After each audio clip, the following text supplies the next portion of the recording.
Welcome to రాబందుల రెక్కల చప్పుడు ఒక ఓటమి 100 తప్పుల సిరీస్. కేసీఆర్ పాలనలో బ్రోకర్ల రాజ్యం నడిచిందా? మొత్తం పవర్ అంతా బ్రోకర్లే నడిపారా? ఇదొక వివాదం. ఈ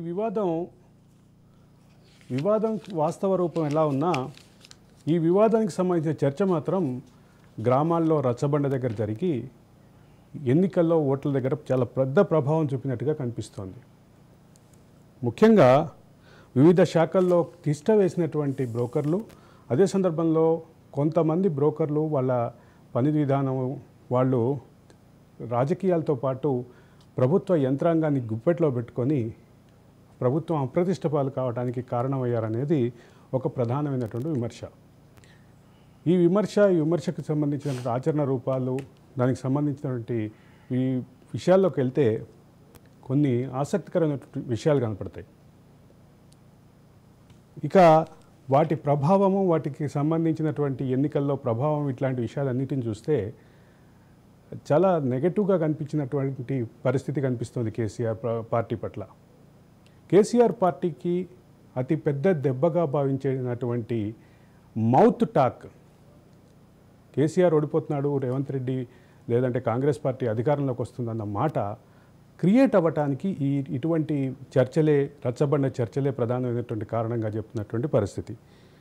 ఇటువంటి చర్చలు, దీని నేపథ్యానికి సంబంధించి ఈ బ్రోకర్ల రాజ్యంకి సంబంధించినటువంటి ఫలితాలు, దాని రాజకీయ ప్రభావాలు ఈరోజు మన టాపిక్.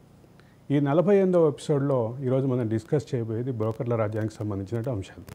బ్రోకర్ల రాజ్యం విషయంలో మనతోటి మాట్లాడటానికి మనతో పాటు ఉన్నారు శ్రీకాంత్ తెలంగాణ నిరుద్యోగ జేఏసీ అధ్యక్షులు, అట్లాగే శ్రీకాంత్ అడ్వకేట్ కూడా.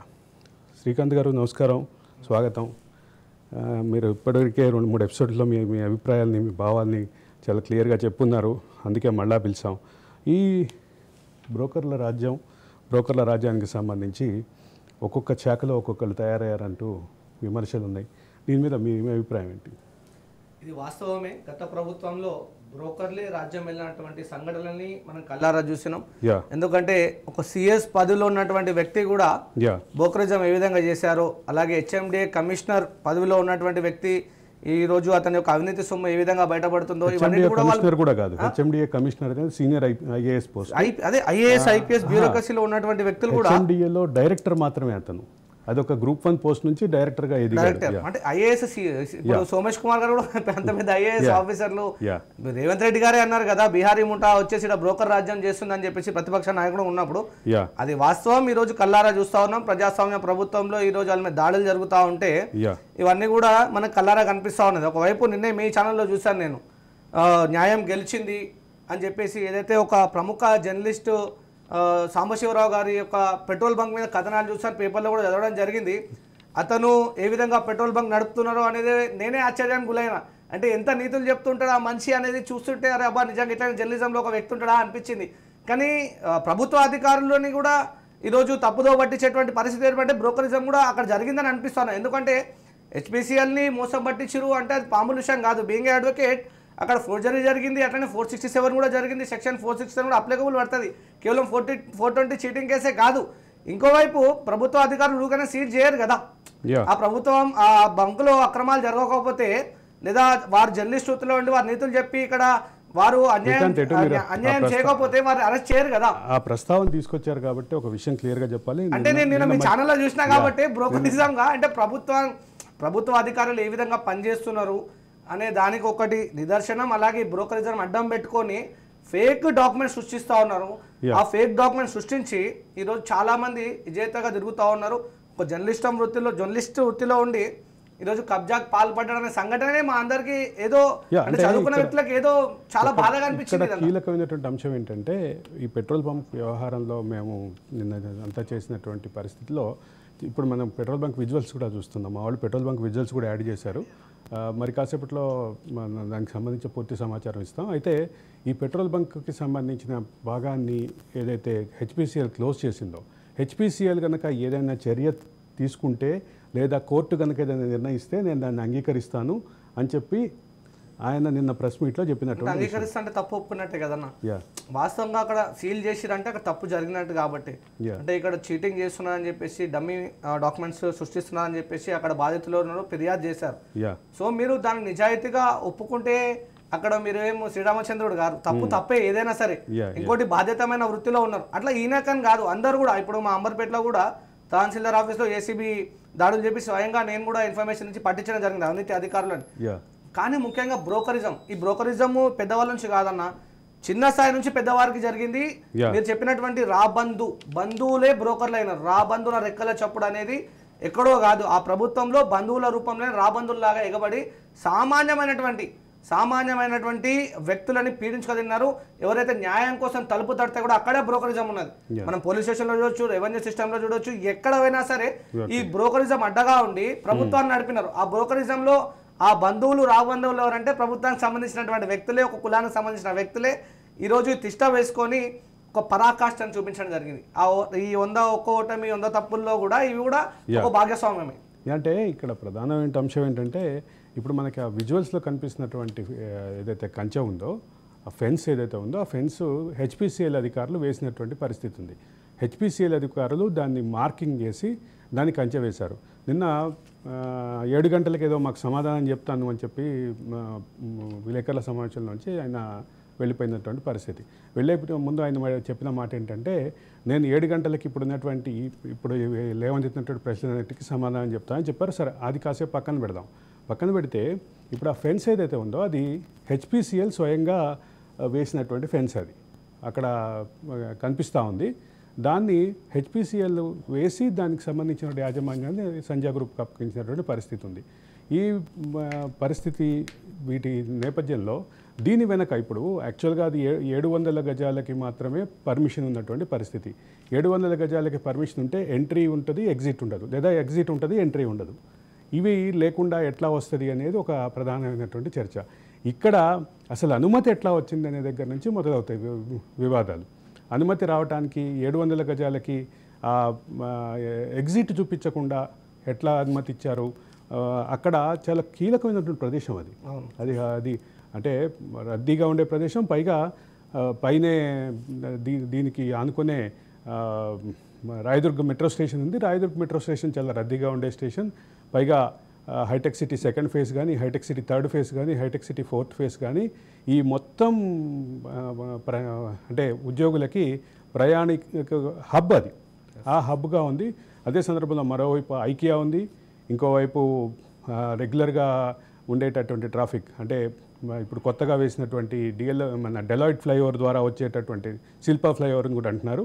ఆ శిల్పా ఫ్లైఓవర్ ద్వారా వచ్చే కొత్త ట్రాఫిక్ కూడా ఇదే దారిలో వెళ్ళేటటువంటి పరిస్థితి ఉంది. రెండోది బయోడైవర్సిటీ పార్క్ దగ్గర నుంచి వచ్చేటటువంటి ట్రాఫిక్ కూడా ఇదే దారిలో వచ్చేటటువంటి పరిస్థితి ఉంది. వీటన్నిటి నేపథ్యంలో అసలు దీనికి పర్మిషన్ ఎట్లా ఇచ్చారు అనేది కూడా 700కి పర్మిషన్ ఎట్లా ఇచ్చారు, 700కి ఇవ్వడంతో పాటు అంతా సెంటర్ పాయింట్లో ఈ పర్మిషన్ ఎట్లా వచ్చింది అనేది కూడా చాలా కీలకమైన అంశం. ఇంకోటి, ఆ ఏరియాలో పెట్రోల్ బంక్ లేదా అంటే, ఈ పెట్రోల్ బంక్కి అత్యంత సమీపంలో, అంటే సుమారుగా ఒక 300 మీటర్ల దూరంలోనే ఒక పెద్ద పెట్రోల్ బంక్ ఉంది. అది ఇండియన్ ఆయిల్ స్వయంగా నిర్వహిస్తున్నటువంటి బంక్. ఇండియన్ ఆయిల్ స్వయంగా నిర్వహించే బంక్ అని ఎందుకు చెప్తున్నానంటే, ఇండియన్ ఆయిల్కి Telangana state Indian steel infrastructure corporation ఆ స్థలాన్ని ఇస్తే, ఆ స్థలంలో అక్కడ పెట్రోల్ బంక్ పెట్టినటువంటి పరిస్థితి ఉంది. చాలా పెద్ద బంక్ అది. అక్కడేమి ఇమీడియట్గా నీడ్ కూడా ఏం కనిపించట్లేదు.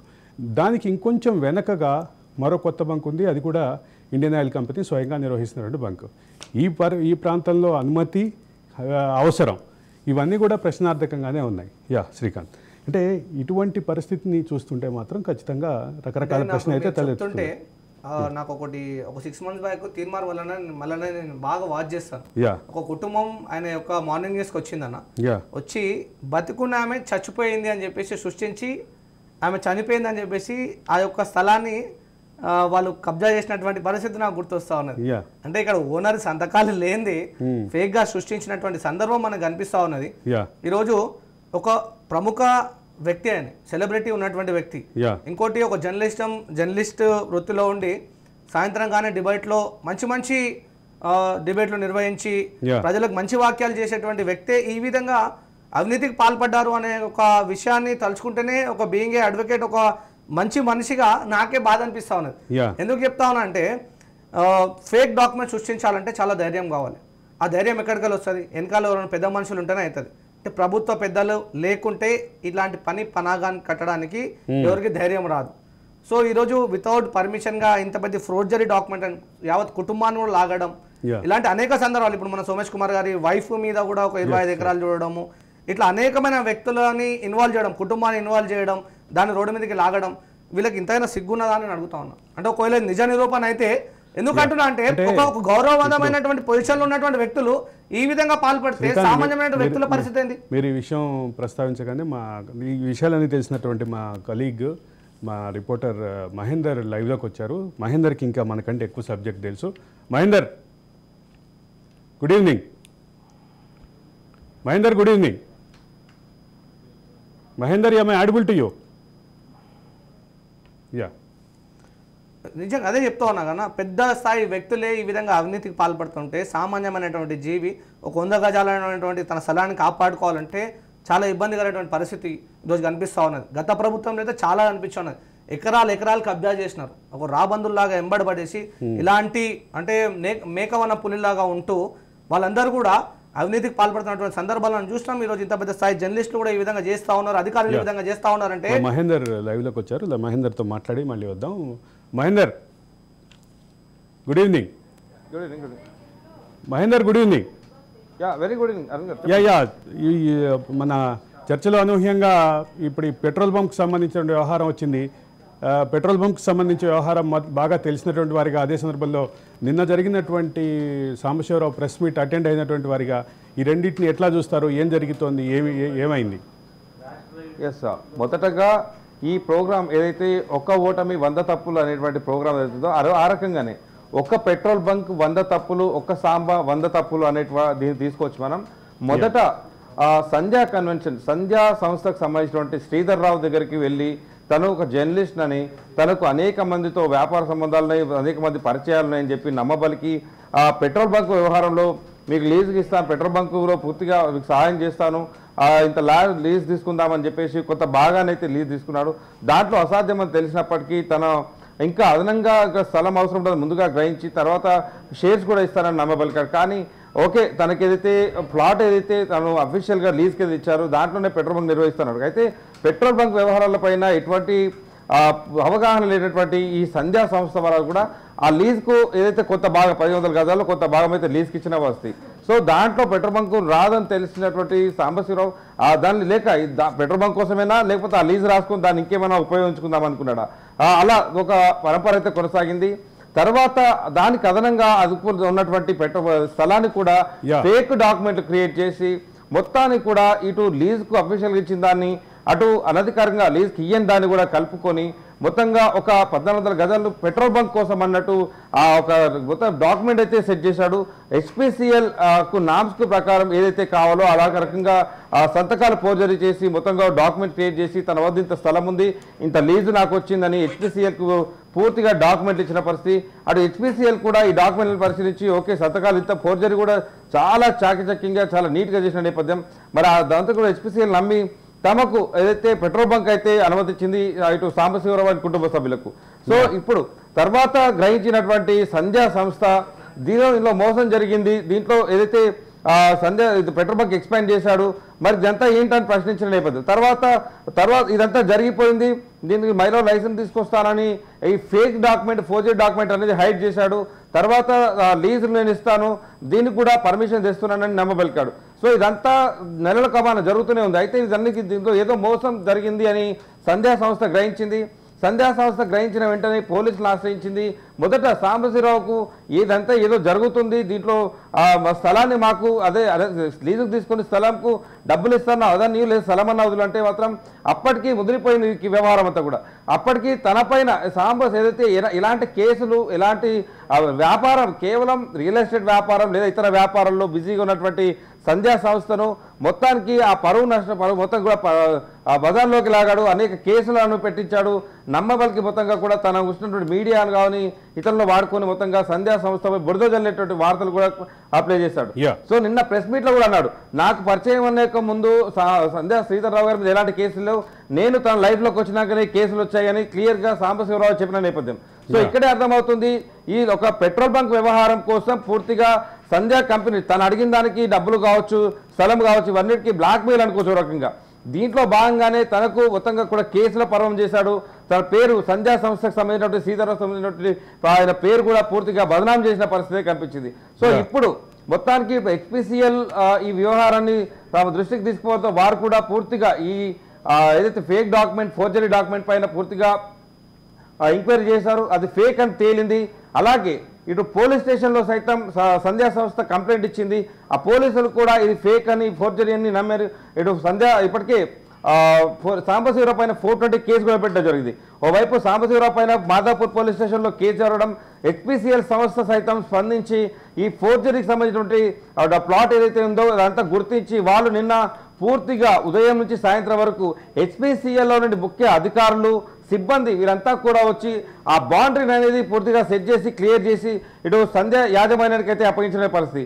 సో ఇప్పుడు ఆ మోసం చేసినటువంటి సంస్థ ఏదైతే ప్లేస్ ఉందో దాని అయితే సంధ్య ఆధీనంలో తీసేసుకుంది. అయితే ఏదైతే అధికారికంగా లీజ్ అని తీసుకున్నాడో, వేరే ఉద్దేశం తీసుకొని పెట్రోల్ బంక్ పెట్టాడు, ఆ ప్లేస్ అనేది కూడా పెట్రోల్ బంక్ పెట్టడానికి అయితే పూర్తిగా మహేందర్ ప్రధానంగా వస్తున్నటువంటి అనుమానాలు ఏంటంటే 700 గజాల్లో ఎంట్రీ ఎగ్జిట్ రెండు సాధ్యం కాని ప్రదేశంలో ట్రాఫిక్ క్లియరెన్స్ ఎట్లా వచ్చింది, ట్రాఫిక్ పోలీస్ క్లియరెన్స్ ఎట్లా వచ్చింది మొదటి అంశం అయితే, తర్వాత పెట్రోలియం అండ్ ఎక్స్ప్లోజివ్స్ కి పర్మిషన్ ఇచ్చేటటువంటి పెసో పర్మిషన్ ఎట్లా వచ్చింది, అదే సందర్భంలో GHMC పర్మిషన్ ఎట్లా వచ్చింది. వీటి వెనక అన్నిట్లోనూ GHMCలో చాలా కీలకమైనటువంటి వ్యక్తులు, గతంలో GHMCలో కీలకమైనటువంటి వ్యక్తులు కొంతమంది ఆయనతోటి సన్నిహితంగా ఉండటం మూలంగానే ఇది సాధ్యమైందంటూ ఒక ఆర్గ్యుమెంట్ ఉంది. దీన్ని ఎట్లా చూస్తారు మీరు? చెప్తున్నాను అదే విషయం. ఒక పెట్రోల్ బంక్ 100 తప్పులు అనేది ఇప్పుడు క్లియర్ గా అర్థమవుతుంది. ఇటు పెసార్ కూడా ఏదైతే లీజ్ తీసుకున్న స్థలాన్ని హైడ్ చేసి పక్క స్థలం నాది అని చెప్పేసి వాళ్ళని నమ్మించాడు, GHMC నమ్మించాడు. ఒక పోలీస్ కమిషనర్ను అడ్డు పెట్టుకొని తన ప్రబలంతో ఇటు సంధ్యా సంస్థ పైన బలవంతంగా కేసులు పెట్టడం కానీ, భయభ్రాంతులకు గురి చేయడం కానీ, వీళ్ళు కేవలం వ్యాపారాలు చేసుకునే వాళ్ళు కాబట్టి వీళ్ళు బయటికి రాకుండా దీనికి సాంబశివరావు చెప్పాడో ఏదైతే మీకు లీజ్ తీసుకున్న దాన్ని కూడా లీజ్ కట్టిస్తాను, పర్మిషన్ తెస్తానని చెప్పడంతో రెంట్ ఇస్తానని నమ్మబలికాడు, అక్కడకు రాలేదు, పోలీసులతో భయపెట్టించాడు. కమిషనర్ సైతం వాడుకున్న పరిస్థితి కూడా ఒకటి తెలుస్తుంది. తొందరలోనే ఎవరైతే కమిషనర్ దీనికి సహకరించాడో పోలీస్ కమిషనర్ దానిపైన కూడా ఇటు సంధ్యా సంస్థ మొత్తం బహిర్గతంగా పెట్టడానికి కొద్ది రోజుల్లోనే పూర్తి వివరాలు అనేది బయట పెడుతుంటుంది. సో ఇటు పెసాను తప్పుదో పెట్టించాడు, GHMC తప్పు పట్టించాడు. ఇప్పుడు ఏదైతే అధికారికంగా లీజుకి ఇవ్వని స్థలం ఏదైందో సంధ్యా సంస్థ అనేది పూర్తిగా ఆధీనంలో తీసుకుంది. మిగిలిన స్థలం అనేది అయితే 700 గజాలు ఉందో దాంట్లో పెట్రోల్ బంక్ పెట్టడానికి పూర్తిగా అసాధ్యం అని చెప్పొచ్చు. అది పెట్రోల్ బంక్ నామ్స్కి అయితే భిన్నంగా ఉంటుంది. ఇటు ఒక ఎగ్జిట్, ఒక ఎంట్రీ, ఇటు ఫైర్ సేఫ్టీ కోసం ముఖ్యంగా ఏదైనా పొరపాటున ఏదైనా ఏదైనా యాక్సిడెంట్ జరిగినప్పుడు, ఫైర్ జరిగినప్పుడు కూడా బండ్లు బయటికి రావడానికి, మనుషులు బయటడానికి అవకాశం లేదు. కానీ ఇప్పుడు ఒక ఇరుకుగా పొడవుగా ఒక చిన్నపాటి గల్లీ అంటారు, ఆ గల్లీ మాదిరిగా ఉన్నటువంటి పెట్రోల్ బంక్ అది. ఎగ్జిట్ లేదు, కేవలం ఎంట్రీ మాత్రమే ఉంది. ఇప్పటికే పక్కన బహుళ అంతస్తులు ఉన్నాయి. ఒక మెట్రో స్టేషన్ సైతం, రాయదుర్గం మెట్రో స్టేషన్ సైతం అక్కడ కొన్ని లక్షల మంది ప్రయాణికులు ఇక్కడ ఉంటారు, సాఫ్ట్వేర్ ఉద్యోగులు అక్కడ ఉంటారు, VVIP జోన్ కూడా అని చెప్పొచ్చు.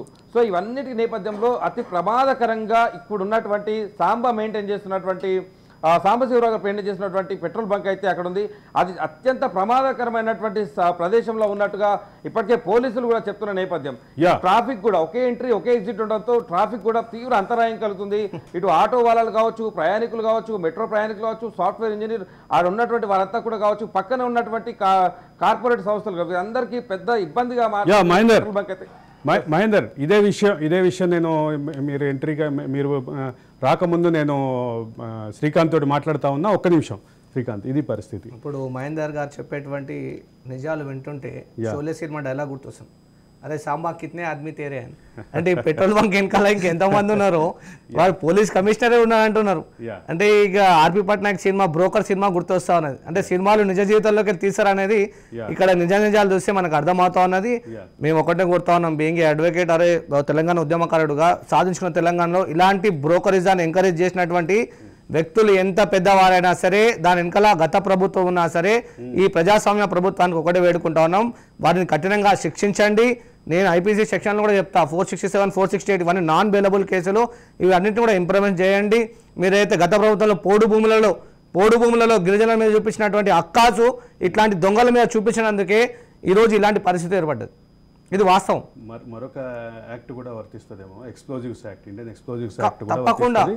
యా మహేందర్, ఇంకోటి అక్కడ పోనీ కూడా రాకపోకలు కూడా లేని పరిస్థితి. ఇంకోటి ట్రాఫిక్ డిపార్ట్మెంట్ వారు ఫుట్పాత్ మీద చిన్న బండి పెట్టుకుంటేనే వాడిని తీసుకుపోయి జైలు వేస్తున్నటువంటి సందర్భాలు ఉన్నాయి.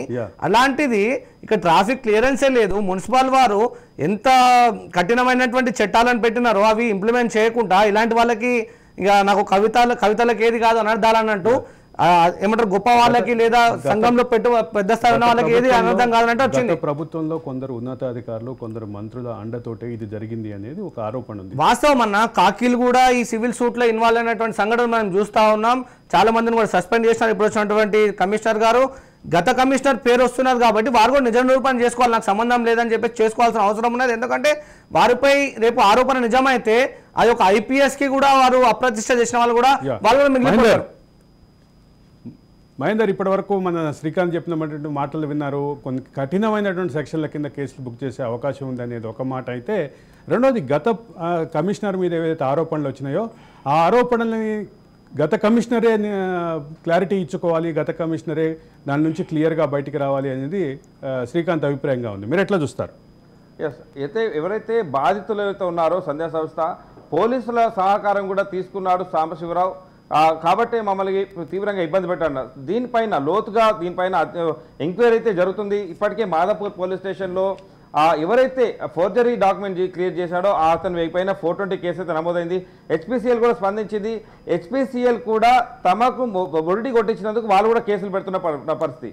సో ఇవన్నీ కూడా గత ప్రభుత్వంలో ఏదైనా జరుగుతుంది, కొంచెం ఇన్ఫ్లుయెన్స్ ఉండి ఒక మీడియా సంస్థ చెప్పుకోవచ్చు, జర్నలిస్టులు కావచ్చు, ఇంకేదని చెప్పుకున్నాడా లేదా వాళ్ళకి ఇంకేమైనా బెనిఫిట్ చేసినా, సో ఇవన్నీ చెప్పుకొని అనేక పర్మిషన్లు తెచ్చుకోవడం అనేది ఇక్కడ తేటతెల్లమవుతున్న పరిస్థితి. సో ఇప్పటికైనా మరి ఈ ప్రభుత్వం అయినా ఇలాంటి వాటిని ఇది ఎంకరేజ్ చేయకుండా మరి వీటిపైన చర్యలు తీసుకోవాలి. ముఖ్యంగా మాదాపూర్లో నిర్వహిస్తున్నటువంటి ఇప్పుడు అతి ప్రమాదకరమైనటువంటి పరిస్థితుల్లో పెట్రోల్ బంక్ నిర్వహణ జరుగుతుంది. దీనివల్ల తీవ్రంగా ట్రాఫిక్ అంతరాయం జరుగుతుంది. రేపేమైనా నష్టమైతే జరిగే అవకాశం ఉంటుంది. అత్యంత చిన్న ప్రదేశం, పెట్రోల్ పోసుకున్నటువంటి క్రమంలో బైకులు పేలుతుంటాయి. చాలా వరకు మనం చూస్తాం, ఎక్కడ కూడా జరగకూడదు. కానీ అలాంటిది ఏమైనా జరిగినప్పుడు లేదా ఇంకేదైనా ఫైర్ యాక్సిడెంట్ జరిగినప్పుడు పెట్రోల్ బంక్ ఇలాంటి ప్లేసుల్లో పెట్రోల్ బంకులు ఎలా ఎంకరేజ్ చేస్తున్నారు? వివాదం అయితే ఒక కొలిక్కి వచ్చింది, స్థలం అయితే వేరే వాళ్ళు తీసుకున్నారు. తాత్కాలికంగా అయితే పెట్రోల్ బంక్ అయితే క్లోజ్ చేయాలి. కానీ దీనికి స్థలం అనేది లేనప్పుడు ఇలాంటి చిన్న స్థలంలో పెట్రోల్ బంక్ నిర్వహణ అనేది అసాధ్యమైనటువంటి ప్రక్రియ. సో ఇప్పటికైనా అధికారులు కూడా స్పందించి దీదో కొలిక్కి వచ్చేదాకా లేదా కొత్తగా పెట్రోల్ బంకు ఆదేశాల ప్రకారం పూర్తిగా పెట్రోల్ బంక్ను క్లోజ్ చేస్తేనే దీనికి పరిష్కారం వస్తుంది. తర్వాత దీంట్లో వివాదాలు అయితే మరి కోర్టు మధ్య కావచ్చు, కూర్చొని మాట్లాడుకుంటారు, ఏమైనా కావచ్చు. యాజ్ ఏ మన పబ్లిక్ అయితే చాలా ఇబ్బందికరంగా ఉన్నటువంటి పరిస్థితి అక్కడ ఉంది. ఒక బాంబులు పెట్టుకొని మనం ఉన్నటువంటి పరిస్థితి అనుకోవచ్చు. ఫైర్ సేఫ్టీ యాక్ట్ ప్రకారం కూడా ఒక పెద్ద వెహికల్ తిరిగేటట్టు ఉండాలా. ఫైర్ సేఫ్టీ యాక్ట్ ప్రకారం కూడా ఈ ఫైర్ అధికారులు కూడా ఏం చేస్తా ఉన్నారు, అపార్ట్మెంట్ కడితేనే అపార్ట్మెంట్ చుట్టూ సర్వీస్ కి సంబంధించిన వెహికల్, విపత్తుల నివారణ సంస్థ యొక్క వెహికల్ తిరిగేటటువంటి అవకాశం ఉండాల్సినటువంటి పరిస్థితి ఉంది. ఈరోజు ఉన్నటువంటి ఇప్పుడు గతంలో పెట్టినటువంటి 1400 గజాలని మళ్ళీ 700 గజాలకి పెట్రోల్ బంక్ కుదించడం ద్వారా పెట్రోల్ బంక్ ఆపరేషనల్ ఏరియానే ఇబ్బంది అయ్యే పరిస్థితి ఉంది. మీరు చెప్తున్నట్లుగా పెట్రోల్ బంక్కి ఒకవైపు ఎంట్రీ లోపలికి వెళ్తే బయటకు వచ్చేటటువంటి పరిస్థితి లేదు వెహికల్కి. ఈ పరిస్థితి ఉన్నప్పుడు ఎక్స్ప్లోజివ్స్ యాక్ట్ ఎక్కడ ఇంప్లిమెంట్ అవుతుంది, ఎక్స్ప్లోజివ్స్ నామ్స్ ఎక్కడ ఇంప్లిమెంట్ అయ్యే అవకాశం ఉంది, ఫైర్ సేఫ్టీ నామ్స్ ఎక్కడ ఇంప్లిమెంట్ అయ్యే అవకాశం ఉంది? మహేందర్. ఎస్, ఖచ్చితంగా మనం విజువల్లో క్లియర్గా కనిపిస్తుంది. అక్కడ ఎవరు వెళ్ళిన వారు కూడా చెప్తుంటారు, చాలా క్లియర్గా ఉంది. ఎక్స్ప్లోజివ్ ఇలాంటివి జరిగినప్పుడు ఇటు విపత్తు నివారణ కావచ్చు, ఎన్డీఆర్ఎఫ్ ఏదైతే విపత్తు జరిగినప్పుడు పరిశీలించే వారు కావచ్చు, పోలీసులు ముఖ్యంగా ట్రాఫిక్ కూడా అక్కడ తీవ్ర అంతరాయం కలుగుతున్న నేపథ్యంలో పోలీసులు కూడా వాళ్ళకి హెచ్చరిస్తున్నప్పటికీ తమ మాట అయితే వినట్లేదని కూడా తెలుస్తుంది. సో చూడాలి మరి ఇంత చిన్న ప్రదేశంలో పెట్రోల్ బంక్ నిర్వహణ అనేది అతి సాధారణ. గత ప్రభుత్వంలో ఏదైనా చెల్లించి ఎలాంటివైనా పర్మిషన్ దొరుకుతాయనేటువంటి భావన ఇప్పుడైతే ఎవరైతే అక్రమదారులు అయితే వీడిపోవాలి, అది ఏ విషయంలో అయినా సరే. ఈ ప్రభుత్వం మాత్రం గత 60 రోజులుగా వచ్చినప్పుడు చూస్తున్నాం, ప్రతిదీ కూడా చాలా సీరియస్గా తీసుకున్న పరిస్థితి. సో ముఖ్యంగా ఇలాంటి వాటిని ఎంకరేజ్ చేయరని మాత్రం ఖచ్చితంగా తెలుస్తుంది. సో పెట్రోల్ బంక్ నిర్వహణ ఇప్పటికైతే తాత్కాలికంగా ఆపేస్తేనే అక్కడ ఉన్నటువంటి వారందరూ కూడా ఒక హెచ్చరిక కూడా అని చెప్పుకోవచ్చు ఇదంతా కూడా. సో ఎండాకాలంలో చాలా ఎక్స్ప్లోజివ్స్ అవుతా ఉంటాయి. రేపేమైనా జరగాలని జరిగితే మాత్రం ఖచ్చితంగా ఈ పెట్రోల్ బంక్ నిర్వాహకులే దీనికి పూర్తి బాధ్యులు కావాలని అవసరం అయితే ఖచ్చితంగా ఉంది. అంతటి ప్రమాదకరంగా అక్కడ ఉన్నటువంటి పెట్రోల్ బంక్ ఉంది. దాన్ని ఎవరైనా చూడొచ్చు. కేవలం ఒక రాజ్ న్యూస్లోనో ఒక జర్నలిస్ట్ చెప్పడమో ఒక డిబేట్ చెప్పడమో ఎవరైనా చూడొచ్చు. మాదాపూర్లో ఉన్నటువంటి ఇటు రాయదుర్గం మెట్రో స్టేషన్ వద్ద ఒక పెట్రోల్ బంక్ నిర్వహణ జరుగుతుంది. అక్కడ ఒక విషయం క్లియర్ మహేందర్, ఒక విషయం అయితే క్లియర్, అంటే ఒక పెద్ద ఎంప్లాయ్మెంట్ జనరేషన్ జరిగినటువంటి ఏరియాని క్యాటర్ చేసే ఒక మెట్రో స్టేషన్ ఉంది, రెండో పక్క జంక్షన్ ఉంది, ఐకియా ఉంది, ఇటు పక్కన ఇప్పటికే బహుళ అంతస్తుల భవనాలు ఉన్నాయి, వివిధ రద్దీగా ఉండే హోటళ్ళు ఉన్నాయి. వీటన్నిటి మధ్యలో ఖచ్చితంగా మన శ్రీకాంత్ చెప్పినట్టుగా ఇంతమంది మధ్యలో ఒక బాంబును పెట్టుకుని జీవించటంగానే భావించాలేమో దీన్ని, అంతేనంటారా? ఎవరైనా అలాగే అనాల్సింది అక్కడ. ఎందుకంటే అక్కడ ఉన్నటువంటి వారందరూ కూడా భయాందో ఉన్నటువంటి పరిస్థితులు అక్కడ ఉన్నటువంటి పరిస్థితి కనిపిస్తుంది. ధన్యవాదాలు మహేందర్, మాతోటి లైవ్లో జాయిన్ అయినందుకు. Thank you for your inputs. Srikanth, ఇది పరిస్థితి. అంటే ఇవి వింటుంటేనే నిజాలను వింటుంటే చాలా బాధ అనిపిస్తుంది. బీయింగ్ అడ్వకేట్, వాళ్ళ మీద చర్యలు తీసుకోకపోతే కొన్ని వేల ప్రాణాలు గాల్లో కలిసిపోతాయి అన్న. ఎందుకంటే అక్కడ పెట్రోల్ బంక్ అవసరం లేదని మన మిత్రుడు చెప్తా ఉన్నాడు. చుట్టుపక్కల 3 పెట్రోల్ బంకులు ఉన్నాయి. ఇది కేవలం ప్రైమ్ ఏరియాలో ఉంది కాబట్టి రియల్ ఎస్టేట్ పన్నాగంలో కోట్లు సంపాదించాలనే ఆలోచనే ఇక్కడ కనిపిస్తా ఉంది తప్ప ఇక్కడ పెట్రోల్ బంక్ నిర్వహించాలనే ఆలోచన లేదు. కేవలం కబ్జా ఫోర్జరీ చేసి అమాయకులని పిప్పి చేసి ఆ యొక్క స్థలాన్ని పేరు పలుకుబడి పెట్టేసి కబ్జా చేయాలనే ఆలోచనే కనిపిస్తుంది. గత ప్రభుత్వంలో ఉన్నటువంటి చాలా తప్పిదాలు అక్కడ కనిపిస్తూ ఉన్నాయి. ఫైర్ సేఫ్టీ కావచ్చు, జిహెచ్ఎంసీ కావచ్చు, ట్రాఫిక్ కావచ్చు, మున్సిపల్ కావచ్చు, పోలీస్ కావచ్చు, ఇంకా అనుబంధ సంబంధించినటువంటి ఆ మంత్రిత్వ శాఖ కావచ్చు, వీళ్ళన్ని ప్రమేయం ఉన్నట్టే కనిపిస్తూ ఉన్నది. వీటన్నిటికి సంబంధించిన అంశాలు చాలా వివాదాస్పదంగా కనిపిస్తున్నటువంటి ప్రస్తుత పరిస్థితుల్లో ఒకవైపు ఈ పెట్రోల్ పంపు మహేందర్ చెప్పినట్లుగా ఒక పెట్రోల్ పంపు 100 అంశాలు, 100 తప్పులు ఈరోజు బయటకు వస్తున్న పరిస్థితి ఉంది. అయితే ఈ అంశాల్లోకి వెళ్లే ముందు బ్రోకర్ల రాజ్యం గురించి మాట్లాడుతుంటే అనుకోకుండా ఒక పెట్రోల్ పంపు 100 తప్పులు సబ్జెక్ట్ ముందుకు వచ్చింది. 100 తప్పులు, ఒక పెట్రోల్ చుట్టూ 100 వివాదాలు ఒక పెట్రోల్ బంకు చుట్టూ తిరుగుతున్నటువంటి ఈ సబ్జెక్ట్లో మనతో పాటు అడ్వకేటు అలాగే నిరుద్యోగ జేఏసీ అధ్యక్షులు శ్రీకాంత్ కంటిన్యూ అవుతున్నారు. శ్రీకాంత్ గారు, ఒక పరిస్థితి చూసాం, ఇటువంటి సెంటర్ పాయింట్లో అతి తక్కువ ప్రదేశం అయిపోయింది. ఇప్పుడు గతంలో 1400 అడుగులు ప్రదేశం ఉంది, ఇప్పుడు 700 అడుగులు అయిపోయింది. ఎంట్రీ మాత్రమే ఉంది, ఎగ్జిట్ లేదు. అంటే ఎంట్రీకి ఎగ్జిట్కి సపరేట్ మార్గాలు లేవు. ఒకటే దాంట్లోంచి వెళ్ళి దాంట్లోంచి పెట్రోల్ కొట్టించుకొచ్చి మళ్ళీ బయటికి అదే దారిలో రావాల్సి ఉంటుంది. ఇటువంటి పరిస్థితిలో మీరు ఇందాక అన్నట్లుగా ఒక ఎక్స్ప్లోజివ్ని ఒక వేలాది మంది తిరిగేటటువంటి ప్రాంతంలో పెట్టాం. మనం దీన్ని ఎట్లా చూడాలి? మనం ఎందుకంటున్నామంటే మనం ఎందుకున్న ప్రభుత్వం అనుమతులు ఇచ్చింది కాబట్టి. అదే ఇప్పుడు మీరు అన్నట్టు ఎంట్రీ ఒకటి ఉంది, ఎగ్జిట్ ఒకటి లేదన్నట్టు. సేమ్ ఏదైతే కేసీఆర్ ప్రభుత్వము అవలంబించిందో ఫామ్ హౌస్ పాలసీని, లేదా ప్రగతి భవన్లో ఎంట్రీ ఉంది, ఎగ్జిట్ వాళ్ళు చెప్పినప్పుడు పోవాలి. సో ఇది వాళ్ళకి మ్యాచ్ అయినట్టుంది. వాళ్ళకి మ్యాచ్ అయ్యి ప్రగతి భవన్ కి పెట్రోల్ ఉండొచ్చు. ఒక్క ప్రభుత్వం 100 బ్రోకర్ల సమస్య అయినట్టు అయింది ఇప్పుడు పరిస్థితి. ఇది ఈరోజు ఒక పెట్రోల్ బంక్ అని కాదు, మూసీ ప్రవాహిక ప్రాంతంలో కబ్జాలు కావచ్చు, పోడు భూముల్లో కబ్జాలు కావచ్చు, ఎస్సీ సంబంధించిన కులాలకు సంబంధించిన భూములనే ఆక్యుపై చేయడం కావచ్చు, ఎస్టీకి సంబంధించిన వాళ్ళకి కబ్జా చేయొచ్చు కావచ్చు. ఎవడైతే ఎక్కడ బలహీనుడు ఉంటాడో, ఎవరెనకాల ప్రభుత్వం లేదో, బ్రోకర్లు లేరో, వాళ్ళందరినీ బలహీనులు ఏమంటే పెద్ద స్థాయిలో ఉండి వాళ్ళందరూ కూడా ప్రభుత్వ అండదండలు ఎవరికి లేవో, ఎవరైతే బలవంతులో వాళ్ళందరూ ఒక బ్రోకర్లుగా మారి ఇలాంటి పన్నాగాలకి సృష్టించడం జరిగింది.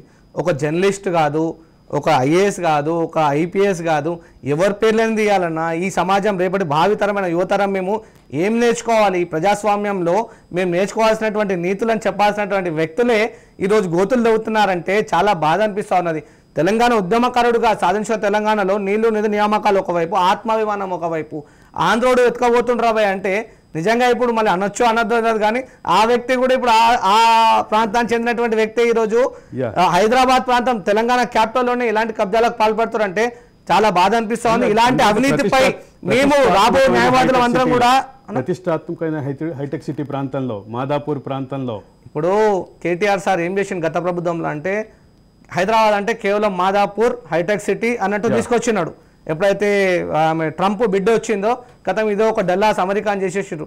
ఇవన్నింటిని అదనంగా తీసుకొని ఏదైతే బడాబాబులుగా ఉన్నటువంటి వ్యక్తులు వీళ్ళందరూ కూడా ఇటువైపు దృష్టి సారించి కేవలం ఎక్కడైతే బలహీనులుగా ఉన్నటువంటి ఈ ప్రాంతంలో ఏదో రెక్కార్తగాని డొక్కాడని బతుకులు లేదా రూపాయి కూడబట్టి మధ్యతరగతి కుటుంబాలు వీళ్ళందరూ కూడా అప్పట్లో కొన్నటువంటి ఆస్తుల మీద వీళ్ళందరూ పగబట్టినారు. నిన్న కూడా ఒక ఇంటర్వ్యూ చూస్తున్నాం, మా ఫ్రెండ్ ఒక వ్యక్తి ఉన్నాడు తనీష్ రెడ్డి అని, వాళ్ళ అమ్మ స్కూల్ టీచర్గా ఉండే అంట. 3 ఎకరాల ల్యాండ్ని ఇప్పుడు కబ్జా చేద్దామని చూస్తున్న గన్మన్లు పెట్టుకొని తిరుగుతా ఉన్నాడు. చాలా బాధ అనిపిస్తా ఉన్నాడు. అంటే వాళ్ళ అమ్మ అప్పుడు ఏదో స్కూల్కి 87లో ఉన్నటువంటి ల్యాండ్ మీద మాదాపూర్లో ఈరోజు ఇలాంటి సంఘటనలు జరుగుతా ఉన్నాయి రిపీటెడ్. ఒక ఐఫా హీరో అతనికే ఈరోజు రక్షణ కలిగినటువంటి పరిస్థితి. ఈరోజు ఇలాంటి వ్యక్తులు ఇక శ్రీధర్ రావు గారికి ఎలాంటి రక్షణ ఉంటుందో అనేది కూడా మనం ఆలోచించాల్సిన విషయం. శ్రీధర్ రావు గారికి వెనక ప్రభుత్వ అండదండలు లేవు అనేది గత ప్రభుత్వంలో వీళ్ళు తీసుకున్నటువంటి అడ్వాంటేజ్గా భావించాలేమో. సరే, అది ఒక సబ్జెక్ట్ అయినప్పటికీ మా క్రైమ్ బ్యూరో చీఫ్ ఇన్నారెడ్డి మనతోటి జాయిన్ అవుతున్నారు. ఇన్నారెడ్డి గారు నమస్కారం. ఇన్నారెడ్డి గారు, ఏంటి పెట్రోల్ పంపు వివాదం సందర్భంగా ఈ విషయంలో శ్రీకాంత్ కొన్ని సెక్షన్లు చెప్తున్నారు. అదే సందర్భంలో దీని వెనుకున్నటువంటి నేరమయ ఉద్దేశాలు ఏంటి, నేరమయమైనటువంటి ప్రవృత్తిని ఎట్లా చూడాలి అనే దాని గురించి మాట్లాడదాం మనం. Okay, yeah please.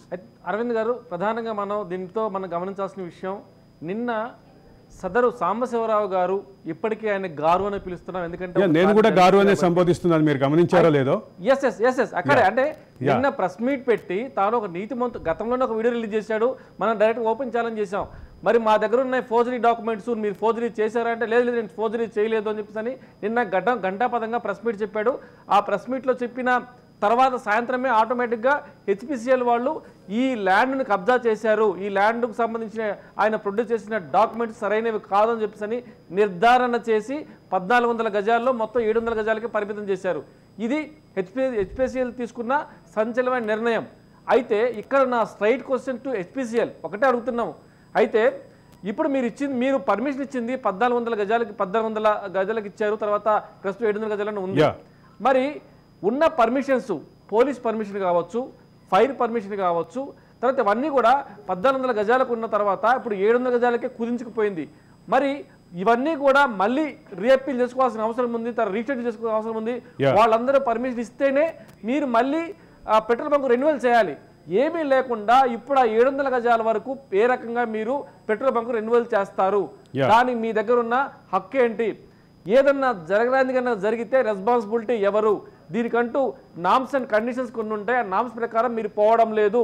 ఇప్పటికైనా సరే అంటే మీరు పర్మిషన్స్ మీకు ఫైర్ కంట్రోల్ కావచ్చు, తర్వాత పోలీసు కమిషన్స్ కావచ్చు, తర్వాత జిహెచ్ఎంసీ కావచ్చు, వీళ్ళు పర్మిషన్ అన్నీ వచ్చింది 1400 గజాలకు అయితే ప్రస్తుతం కుదించిపోయింది. కాబట్టి అన్ని అనుమతులు వచ్చిన తర్వాత అప్పుడు మీరు రీషెడ్యూల్ చేయాలి.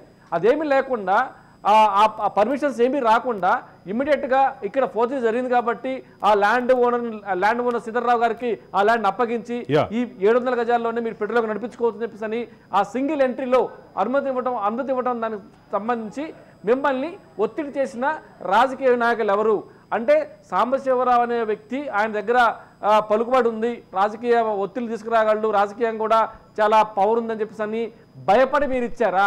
లేకపోతే మరి రేపొద్దున ఇది ఒక అంటే మనం గమనించవచ్చు అరవింద్ గారు, దీంట్లో ఈ పెట్రోల్ బంక్ దగ్గర కనుక చిన్న ఇన్సిడెంట్ జరిగిన భారీ విస్ఫోటనం జరుగుతుంది, ప్రాణ నష్టం జరుగుతుంది. శ్రీకాంత్ కూడా అదే చెప్తున్నారు, అదే అనుమానం వ్యక్తం చేస్తున్నారు. చాలా రద్దీగా ఉండే ప్రాంతం అది. అంటే విపరీతమైనటువంటి ఎంప్లాయ్మెంట్ జనరేషన్ జరిగినటువంటి ప్రాంతానికి క్యాటర్ చేసే మెట్రో అక్కడే బయలుదేరుతోంది. అది మెట్రో స్టేషన్ ప్రారంభం. అదే సందర్భంలో రద్దీగా ఉండేటటువంటి ప్రాంతం, వివిధ కారణాలతో రద్దీగా ఉండే ప్రాంతం, మొబిలిటీ వాహనాల రాకపోకలు బాగా ఎక్కువగా ఉంటాయి. ఐకియా ఉంది పక్కనే, ఐకియా నుంచి వచ్చేటటువంటి ట్రాఫిక్ కూడా అదే దారిలో వెళ్తుంది. రెండోది ఒకటే సార్, హెచ్పిసిఎల్ ఏ రకంగా 700 గజాలకు సంబంధించిన ల్యాండ్ వరకు ఎలా పర్మిషన్ ఇస్తుంది? మీరు ఫైర్ కంట్రోల్ బోర్డు నుంచి కావచ్చు, తర్వాత జిహెచ్ఎంసీ నుంచి కావచ్చు, తర్వాత పోలీసు పర్మిషన్ కావచ్చు, అప్పుడు పాత పర్మిషన్ మళ్ళీ రెన్యువల్ చేసుకొని అన్ని పర్మిషన్ 700 గజాలకు వచ్చిన తర్వాత అప్పుడు మీరు స్టార్ట్ చేయాలి. అంటే దీంట్లో మీ ఉద్దేశం ఏంటి? మీరు చేసింది కరెక్ట్గా ఒక లీగల్ డాక్యుమెంట్స్లో ఫోర్జరీ నమ్మారు, బాగానే ఉంది. కానీ పెట్రోల్ బంకులు రీషెడ్యూల్ చేయడంలో కూడా మిమ్మల్ని ఎవరైనా ప్రభావితం చేశారా?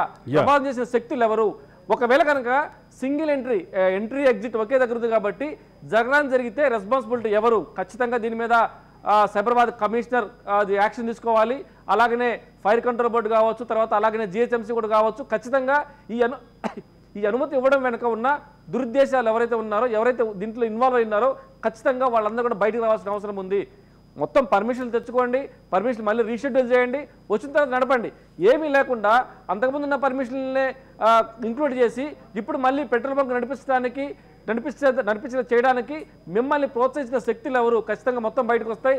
ఇది బీఆర్ఎస్ ప్రభుత్వం కాదు, దమ్మున్న కాంగ్రెస్ ప్రభుత్వం. ఖచ్చితంగా ఎవరో ఇన్వాల్వ్ అయ్యారు, ఎవరో దీంట్లో అంటే హెచ్పిసిఎల్లో ఉండి గతంలో కొంతమంది లాబింగ్ చేసి ఈయన చేసిన అక్రమాలను అన్నింటినీ కూడా దాచిపెట్టుకొని సాంబశివరావు గారు సపోర్ట్ చేస్తూ వస్తూ ఉన్నారు. వాళ్ళే ఈ మళ్ళీ పెట్రోల్ బంక్ తిరిగి మళ్ళీ ఓపెన్ చేయడానికి కూడా సహకరించారు. వాళ్ళు త్వరలో బయటకు వస్తారు. ఖచ్చితంగా దీని మీద మేము ఎంక్వైరీ కోరుతా ఉన్నాం. దీని మీద ఎవరైతే హెచ్పిసిఎల్లో ఉన్న కొంతమంది అధికారులు కావాలని చెప్పేసి ఈ పర్మిషన్లను రీషెడ్యూల్ చేయకుండా ఆ పాత పర్మిషన్ల మీదనే కుదించిన ల్యాండ్లో తక్కువ విస్తీర్ణం కలిగిన తక్కువ ఆపరేషనల్ ఏరియాలో ఎస్ మరి దాన్ని ఏ రకంగా ఇస్తారంటే ఖచ్చితంగా దీంట్లో హెచ్పిసిలో ఉన్న కొంతమంది అధికారులు మాత్రం ఖచ్చితంగా ఉన్నారు. దీంట్లో వాళ్ళ పేరు కూడా బయట పెడతాం. దీని మీద ఖచ్చితంగా ఒక ఎంక్వైరీ కోరుతాం. అసలు పర్మిషన్ రీషెడ్యూల్ చేయకుండా ఏ రకంగా మీ ల్యాండ్ పర్మిషన్ ఇస్తారని మాత్రం మేము గట్టిగా అడుగుతున్న క్వశ్చన్. దీని మీద హెచ్పిసిలో కూడా నిర్ణయం తీసుకోవాలి. ఖచ్చితంగా సైబరాబాద్ కమిషనర్ కావచ్చు, జిహెచ్ఎంసీ కమిషనర్ కావచ్చు, ఇమ్మీడియట్గా అంత కొద్ది స్థలంలో మీరు గతంలో పెట్రోల్ బంక్ పర్మిషన్ ఇచ్చారా? మరి ఇప్పుడు ఇంత ఎలా ఇవ్వగలుగుతున్నారు? అది ఒక జనసమర్థ ఎక్కువగా ఉన్న ప్రదేశం కాబట్టి ఇప్పటికైనా సరే పునరాలోచించుకోవాల్సిన అవసరం ఉంది. లేకపోతే మాత్రం ప్రాణ నష్టం జరిగితే రెస్పాన్సిబిలిటీ హెచ్పిసిఎల్ తీసుకుంటుందా, లేకపోతే ప్రభుత్వాంతంగా తీసుకుంటుందా, లేకపోతే ఈ పోలీసు తీసుకుంటారా? మరి ఇలాంటి పరిస్థితుల్లో ఏమైనా జరిగే అవకాశం కాబట్టి ఖచ్చితంగా దీన్ని పునరాలోచించుకోవాలి. దీని మీద మేము ఒకటే కోరుతున్నాం, ఒక కమిషన్ వేయండి. దీంట్లో హెచ్పిసిఎల్లో కొంతమంది అధికారులు కావాలని చెప్పేసి ఇన్వాల్వ్ అయ్యారు, వాళ్ళ గురించి కూడా మీరు బయటకు తీయని చెప్తుంటా మేము కోరుతున్న పరిస్థితి. శ్రీధర గారు కూడా దీని మీద పెద్ద ఎత్తున ఆయనకున్న సోర్సుల్లో న్యాయపరంగా నిన్న న్యాయం గెలిచింది, మళ్ళీ న్యాయమే గెలుస్తుంది. మీరు ఎన్ని అక్రమాలకు పాల్పడ్డా, ఎంత అవినీతికి పాల్పడ్డా చివరకు విన్ అయ్యేది న్యాయమే. అదే నిన్న చూపించింది. ఖచ్చితంగా ఫ్యూచర్లో కూడా మీరు చేసిన అక్రమాలన్నింటి కూడా చెక్ పెట్టే రోజు చాలా దగ్గరలో అవుతుందని చెప్పి అదే సందర్భంలో ఇందాక మన రిపోర్టర్ మహేందర్ డిస్కషన్స్ జాయిన్ అయిన సందర్భంగా ఆయన ఒక పేరు పెట్టాడు. ఒక పెట్రోల్ పంపు 100 వివాదాలు అంటున్నాడు. అదే సందర్భంలో ఒక పెట్రోల్ పంపు 100 తప్పులు అంటున్నాడు. ఈ మన ప్రోగ్రామ్కి రిలేట్ చేస్తూ మాట్లాడుతున్నటువంటి సందర్భం చూశాను. మీరు ఎట్లా చూస్తారు? ఖచ్చితంగా ఇది మనకు తెలుస్తూనే ఉంది. సదరు సాంబశివరావు గారు సీనియర్ జర్నలిస్ట్, ఆయనకున్న పెట్రోల్ బంకుల లిస్ట్ ఎంత, ఎన్ని పెట్రోల్ బంకుల్లో ఆయన ఇన్వెస్ట్మెంట్ చేశారు, ఆయనకున్న ఎవరో అంటే ఆయన ప్రత్యక్షంగా పరోక్షంగా ఉన్న పెట్రోల్ బంకుల లిస్ట్ కూడా బయటకు రావాల్సిన అవసరం ఉంది. ఆ పెట్రోల్ బంకుల్లో కూడా కొంతమంది హెచ్పిసిఎల్ సంబంధించిన అధికారులు ఇన్వాల్వ్ అయి అక్రమాలకు పాల్పడ్డారు. ఏ రకంగా వాళ్ళకి లైసెన్సులు వచ్చినాయి, తర్వాత దాంట్లో కూడా చాలా లిటిగేషన్స్ ఉన్నాయి. అన్ని విషయాలు కూడా మీరన్నట్టు ఒక పెట్రోల్ బంక్ 100 వివాదాలు ఖచ్చితంగా బయట పెడతాం. బయటపడే తొందరగా వస్తుంది. ఇప్పటికైనా సరే అధికారులు కళ్ళు తెరిస్తే బయటపడతారు, లేకపోతే మాత్రం ప్రజలు మిమ్మల్ని చీకుట్టే రోజు దగ్గరగా ఉంది. ఒక పెట్రోల్ బంక్ 100 తప్పులు త్వరలో మీ ముందుకు వస్తాం. అదే సందర్భంలో ఇంకోటి కూడా కనిపిస్తోంది. ఒక సాంబశివరావు గారు ఎన్నో పెట్రోల్ పంపులు అనేది కూడా కనిపిస్తోంది. ఖచ్చితంగా ధన్యవాదాలు ఇనారెడ్డి గారు, మీ అభిప్రాయాలు తెలియజేసినందుకు. శ్రీకాంత్, ఇది పరిస్థితి. ఒక పెట్రోల్ పంపు 100 వివాదాలు, ఒక పెట్రోల్ పంప్ 100 తప్పులు. మర్చిపోతున్నారు షోలే సినిమా డైలాగ్. अरे सांबा कितने आदमी थे कितने पेट्रोल बंक कितने पेट्रोल बंक है, कितने स्कैम है, कितने आदमी थे पीछे, वो गवर्नमेंट के या ప్రైవేట్ के बड़ा बाबा है और సో ఇంకోటి ఇక్కడ యూనివర్సిటీ చుట్టుపక్కల అంటే ఆస్పర్ జిహెచ్ఎంసీ ప్రకారం రెసిడెన్షియల్ దగ్గర నుంచి కూడా యూనివర్సిటీ తీసుకోవాలి. జిహెచ్ఎంసీ యాక్ట్ ప్రకారం రూల్స్ ప్రకారము ఎక్కడైతే వాళ్ళు నివాసితులు ఉంటారో వాళ్ళ నుంచి కూడా యూనివర్సిటీ తీసుకోవాలి. అలాంటిది కూడా తీసుకోకుండా వాళ్ళ ప్రాణాలను కూడా ఈయన గుప్పిట్లో పెట్టుకొని ఈరోజు ఇలాంటి పరిస్థితిని తీసుకొచ్చిందంటే ఇక అతనిని ఏమనాలో ఇంకా మనకు మాటలు వస్తలేవు. మళ్ళీ ఆ ప్రకారం అయితే అతనైతే కఠినంగా శిక్షించాలి. చట్టం ఎవరికి చుట్టం కాదు. మీరు కొన్ని సెక్షన్లు కూడా చెప్పారు. 467, 468 ఇవన్నీ ఫోర్జరీ, ఇవన్నీ నాన్ బెయిలబుల్. తీసుకుపోయి ఇమీడియట్లీ జైల్లో పడేసేయాలి. ఇవన్నీ కూడా ఏమంటారు మా దాంట్లో కూడా కన్జర్నబుల్ కేసెస్ అంటారు ఇవన్నీ కూడా. సో ఇవన్నిటిని ఇక్కడ నిరూపణ అవుతున్నప్పుడు ఇంకో ట్రెస్ పాస్ కూడా అప్లికబుల్ అవుతుంది. వచ్చిన వాళ్ళని ఎక్స్ప్లోజివ్ యాక్ట్ అప్లికబుల్ అవుతుంది. ప్లస్ ప్రజల ప్రాణాలతో చెల్లగాట మారుతున్నటువంటి పెద్ద వ్యక్తి హైదరాబాద్ కి సంబంధించిన జిహెచ్ఎంసీ యాక్ట్ కూడా అప్లికబుల్. ఎవ్రీథింగ్ విల్ అప్లికబుల్ ఏం, కానీ అతని మీద చర్యలు తీసుకొని అరెస్ట్ చేస్తేనే. లేదు గరీబోడు జిహెచ్ఎంసీ పరిధిలో ఒక ఫుట్పాత్ ఆక్రమించిన వాడిని తీసుకుపోయి జైలు వేస్తున్నారు చూడు, అట్లా కాదు. వీళ్ళని చేయాలి ఫస్ట్. గరీబోడు రెక్కాడతగాని డొక్కాడని బతుకువాంది వాడు దానికోసం ఏదో పూటకొట్టి కోసం నిజాయితీగా తన రెక్కలని ముక్కలు చేసుకొని సంపాదించుకోవడానికి ఏదో ఒక చిన్న డబ్బానో పెట్టుకుంటాడు. కానీ ఈరోజు ఏకంగా ఒక వ్యక్తికి సంబంధించిన ప్రైవేట్ ల్యాండ్ని ఈరోజు కబ్జా చేసి ఒక దొంగ సర్టిఫికేట్లను సృష్టించి ఈరోజు ఒక అధికారులు వచ్చి సీల్ చేసినాక కూడా మనం చర్యలు తీసుకోకపోతే ఇక న్యాయం గెలవదు. ఇక ఎప్పుడు ఈ ప్రజాస్వామ్య ప్రభుత్వంలో తప్పకుండా గెలవాలని నేను కోరుకుంటున్నాను. 1400 గజాలలో ఉన్నటువంటి ఆపరేషనల్ ఏరియా ఇవాళ 700 గజాలకు పడిపోయింది. ఎంట్రీ మాత్రమే ఉంది, ఎగ్జిట్ లేదు. గత ప్రభుత్వ ఒక పాలకుల యొక్క అండదండలు ఇక్కడ కనిపిస్తున్నాయి, క్లియర్ గా కనిపిస్తా ఉన్నాయి. 1400 to 700 కుదించినప్పుడే వారు సపోర్ట్ ఉన్నట్టు ఇక్కడ అర్థమవుతా ఉన్నది కదా. సో మీ ఛానల్ ద్వారా ఒకటే బీయింగ్ అడ్వకేట్ ఆర్ బిఏ సామాజిక కార్యకర్త, ఇట్లాంటి వ్యక్తులను వదలకండి. తప్పు చేస్తే తప్పకుండా శిక్షించండి. ఇప్పుడు హెచ్పిసిఎల్ సంబంధించిన అధికారులు వచ్చి సీల్ చేసిరంటే ఉత్తేజన చేయరు కదా. వాళ్ళ దగ్గర ఆధారం లేనిది తను మోసం చేయండి సీల్ అయితే జరగదు. ఇలా ఏదైతే అధికారులు సీల్ చేస్తా ఉన్నారో జిహెచ్ఎంసీ పరిధిలో ఎక్కడైతే కబ్జా గురవుతున్నాయి, ముఖ్యంగా మూసి ప్రవాహిక ప్రాంతంలో కావచ్చు లేదా బలహీనుల యొక్క భూములను కబ్జా చేస్తున్నారో అక్కడ కూడా అధికారులు ఇక్కడికి వెళ్ళి సీల్ చేయాల్సిన అవసరం ఉంది. కఠినాతి చట్టాలు తీసుకురావాల్సిన అవసరం ఉన్నది. ముఖ్యంగా ముఖ్యమంత్రి గారు గత ప్రభుత్వంలో ప్రతిపక్ష నాయకుడుగా ఉన్నప్పుడు ఈ యొక్క చట్టాలపై లేదా ఈ యొక్క కబ్జాలపై తను మాట్లాడడం జరిగింది. అతను కూడా అవగాహన బీయింగ్ రియల్ ఎస్టేట్ చేసిన వ్యక్తిగా అతనికి అవగాహన ఉన్నది కాబట్టి కఠిన చట్టాలు తీసుకురావాలి. అదే సందర్భంలో ఇప్పుడు ఎవరైతే ఈ పెట్రోల్ పంప్ వివాదంలో ఆరోపణలు ఎదుర్కొంటున్నటువంటి కమిషనర్ ఎవరైతే ఉన్నారో ఆయన గతంలో ముఖ్యమంత్రిని కూడా బాగా ఇబ్బంది పెట్టారని చెప్పి ముఖ్యమంత్రి స్వయంగా బహిరంగ విమర్శలు చేసినటువంటి పరిస్థితి ఉంది. మమ్మల్ని కూడా ఇబ్బంది పెట్టిండు ఆయన. ఓయూ ఉద్యమంలో కూడా మమ్మల్ని కూడా చాలా రంపాన పెట్టిండు, చాలా థర్డ్ డిగ్రీ ప్రయోగించారు, నన్ను కూడా ఎత్తుకుపోయిన పరిస్థితుల్లో ఆయన కూడా ఉన్నాడు.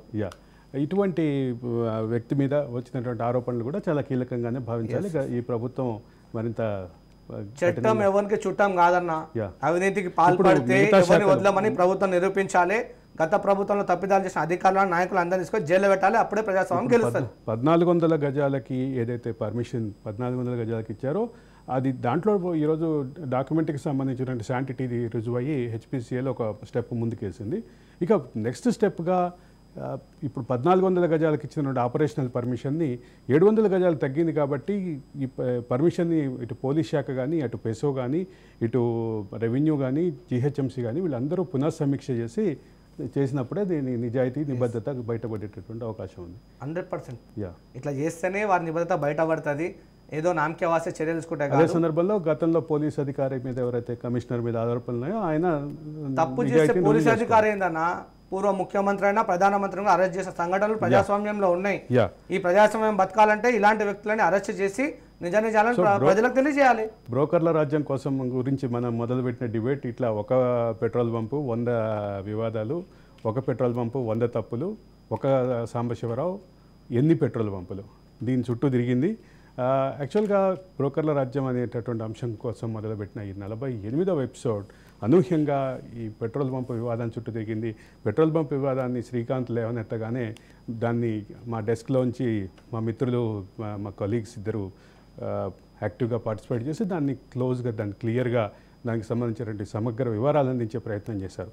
ఈ అంశాన్ని తీసుకుంటే ఒక పక్క 1400 గజాల తీసుకున్నటువంటి అనుమతులు ఈరోజు 700కే పరిమితం చేసినటువంటి నేపథ్యంలో ఆపరేషనల్ ఏరియా తగ్గిపోయినటువంటి పరిస్థితుల్లో ప్రస్తుతం ఉన్నటువంటి 700 గజాలు అసలు పెట్రోల్ పంపు నడపడానికి సూట్ అవుతుందా కాదా అన్న విషయం ఆలోచించాలి.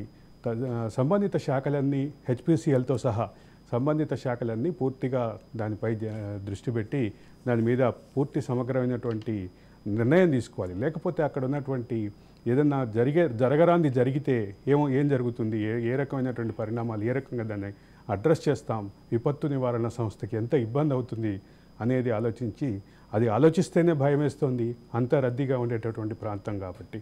ఆ నేపథ్యంలో ఇది చాలా కీలకమైనటువంటి అంశంగా భావించాలి. ఇది ఒక ఓటమి 100 తప్పుల సిరీస్లో 48వ ఎపిసోడ్. ధన్యవాదాలు శ్రీకాంత్. ఒక సబ్జెక్ట్ కోసం మొదలుపెట్టి మనం మరో సబ్జెక్ట్కి వెళ్ళినప్పటికీ మీరు సమగ్రమైనటువంటి అభిప్రాయం ఏం చెప్పారు. అదే సందర్భంలో మా మిత్రులు ఇద్దరు డెస్క్ నుంచి మాతో లైవ్లో పార్టిసిపేట్ చేసిన మహేందర్ కానీ, మా క్రైమ్ బ్యూరో చీఫ్ ఎన్ఆర్ఐటీకి కానీ ధన్యవాదాలు. ఇది ఒక ఓటమి 100 తప్పుల సిరీస్లో 48వ తప్పు. చూస్తూనే ఉండండి రాజ్ న్యూస్.